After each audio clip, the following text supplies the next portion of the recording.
Hello everyone, this is Flatline, and today I'm going to be doing the Sora's PvZ build tutorial guide, or whatever you want to call it. It's going to be on Belshire Vestige. This was the second day of me doing this build, and my initial thoughts so far, it's a pretty good build, a very safe and solid build. And I feel like the majority of the Protoss players can adapt. It starts off with a gateway opening, and unlike if you see my stream, usually I wall off right here. But with Sora's build, it's a little bit different. You actually get a unit out before the Nexus, so it's actually okay to wall off like this. The only reason why I would wall off right here is because of a 10 pull spilling on land. But because you get Warp Gate and you get a Stalker out, it's fine to open up like this, and if they do a 10 pull, you'll still be in okay shape. Whereas if you were facing a 10 pull and you walled off like this and didn't make any units and went for that 21 Nexus, it can get pretty bad.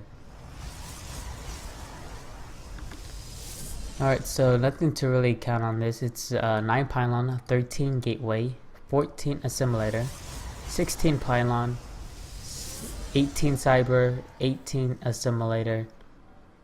You want to queue up a Zealot at 19 supply, but you actually want to cancel it if there's no early pull, early spilling kind of thing going on. Cancel it, get your Stalker, get Warp Gate going at 21 or 22 supply. 21 supply, yeah. Get your Nexus at 24, get your Pylon at 24, and then you get your Mothership. You want to chrono boost it. The first 4 chrono boosts should be on your probes. The 5th chrono boost will be used on your Mothership. Now this is the cool thing about his build, is that most of the Zerg players you're going to be facing, you're going to be able to pick off at least an overlord, because a lot of Zergs are playing a little bit greedy with their overlord, like this player sitting all the way over here, assuming that I was going for a gate expand but not actually making a unit super early in the game like the Stalker. At 28 supply, 27 supply, you do want to get your Sentry going and add on your 2 extra gates after that. And luckily I'm going to be able to get this overlord. One thing I did forget to note when you're doing this gas time is you actually put 3 in your 1 gas, and then once the second gas finishes, you actually pull one of those one of your workers from the first gas and put it into the second assimilator, and you rally your Nexus to your assimilator, because you want to make sure you keep 16 probes on the minerals and then have the rest go into the gas. So I killed off 2 overlords, and it looks like I'm going to be killing off this 3rd overlord as well. Back at my base, I'm going to be getting sentries going and a forge. And you should just be constantly chrono boosting your probes from here. There's really nothing else you should be using your chrono boost on at this point. So I killed 3 overlords. That's really good for me. You can look at the units lost tabs, looking pretty good. 400 resources lost already by him. If you look at the workers, 32 probes to 27, he's forced to make some more units. I didn't pay attention to my my Stalker here, so I did end up losing it, but it's still okay. Get it to 6 sentries, get your extra gases here going. And you should be looking to expand at 750.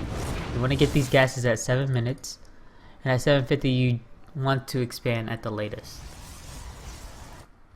The other cool thing about this build that I like a lot, just like any gateway expand, is that you could get a pretty quick hallucination off against Zergs. You kind of see what you're up against.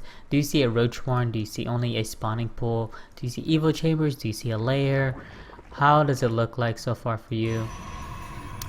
Meanwhile, back over here, just get your expansion, have the 6 sentries between the Nexus and the mineral line, and you should be in okay shape. I accidentally let him get in here. So this spore collar and just 1 gas means he's trying to. The spores are more so for defensive measures, because he really didn't get any good scouts because I killed off all of his overlords. So he doesn't want to die to DTs because he's not going to know if his DTs or not. But the one gas is very interesting. It looks like he's going to go for some roaches, getting some zerglings as well, so it looks like he wants to pressure me. Back over here, you do want to get +1 whenever you can afford it. Should be after your 6 sentries. Your next 100 gas should be invested into the +1 attack. And then once this is about almost done, or about 50% done, it's a little bit later for me, but I should be placing down my my Twilight Council.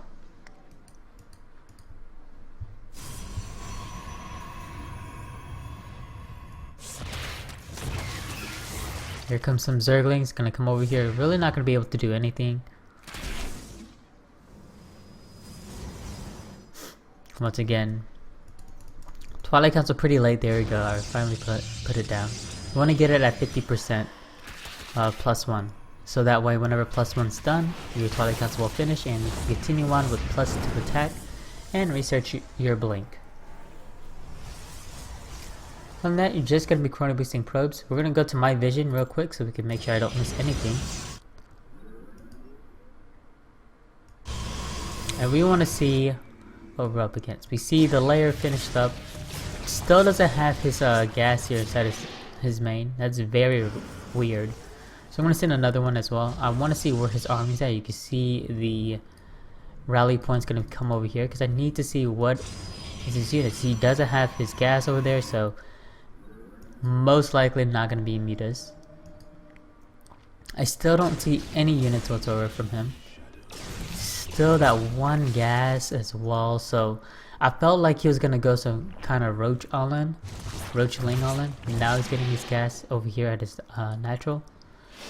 That's what it felt like. It felt like he was going to go for some kind of roach laying aggression over here. And this is one of my signature stuff is to wall off right here.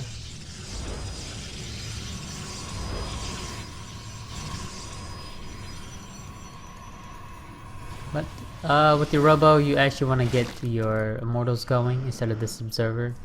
I decided to get the observer because I felt like I could afford it. But the opening, this is more like the mid game. The stuff that I'm doing right here is just based on the game itself. So I see a bunch of links here. I could kill that. That's for free.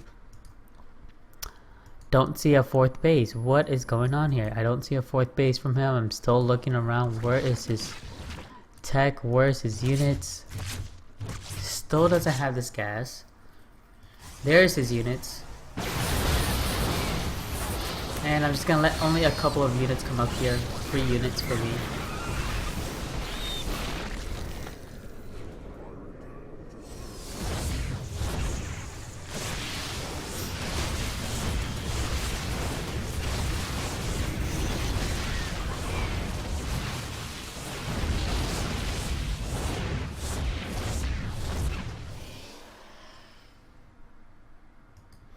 And yeah, it looks like he's just gonna be going for straight up roach lane style. And the thing about the roach lane style that he's doing, it's pretty good in late game, but as the game progresses towards the later stage, it gets really bad for the Zerg players. So trying to trap a couple of these roaches here, trying to make it a little bit more uncomfortable for the Zerg player. Did lose a couple of these sentries, gonna remake them. And I should be looking to expand, look to put on some kind of aggression pretty soon here. And you can also look at his upgrades. It's only +1 attack and that's it. And I have my warp prism going on the way. The other thing I like about this build is that you get a very quick DT shrine in this game. Or you can if you want. Usually you get your DT shrine after you start blink, after you get your +2 attack going. You're gonna have a lot of gas built up, so you kind of use the 150 for a Dark Shrine, and that kind of can help for any kind of early game aggression. Usually they only send 1 Overseer, if they even send one. So here we go. I was able to defend with DTs. And I'm going to be able to kill off 2 of his hatcheries, which is a really good bonus for me. Now on top of that, I'm going to be able to also put on some kind of aggression over here at this base. I can see his army moving all the way over there. It's going to allow my army to get in a very comfortable, advantageous position here. It's going to be at the top of this ramp. So yeah, he's able to defend this off. But what about the main? He doesn't really have anything going on for him over there. Plus, he also forfeit this. He basically forfeit 2 of his bases. So I can just force field this all day.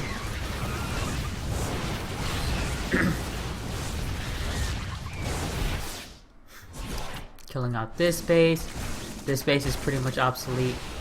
And yeah, he's gonna lose this base as well. So he pretty much leads the game. He was pretty much trapped. It's a very strong build in the early game. It keeps Zerg from playing greedy. It's very easy for Zergs to play greedy. As you know, you can just drone up a lot, you can get expansions. If you see that with your, Stalker and Mothership, you can do quite a bit of damage to him. Because as long as you're able to damage the queen, the Mothership can take it on one-on-one. So if he had a 3rd base, for instance, and he had a queen over there, if you touch that queen with the Stalker and your Mothership, you pretty much kill the queen, and then he can't really mine from that 3rd base because there's nothing for him to kill the Mothership with. So, anyways, guys, thanks for watching. I just wanted to make a quick video on the PvZ Sora build that I've been doing on stream because a lot of people have been liking it, and I thought, people should try this out. It seems to be a very safe, solid opener for any league. Platinum, gold, you name it. But anyways, guys, thanks for watching. If you have any comments or feedbacks or questions or anything like that, any concerns, you can definitely leave a comment below and I'll get back to you as soon as possible. And yeah, check out my website at flatlinesc2.com. If you haven't already, it's an awesome website that I developed or built, where it has it categorized by the matchups for builds. You can also see some of my replay packs over there as well, and some other cool Protoss jazzy stuff. Anyways, guys, thanks for watching, and I'll see you later.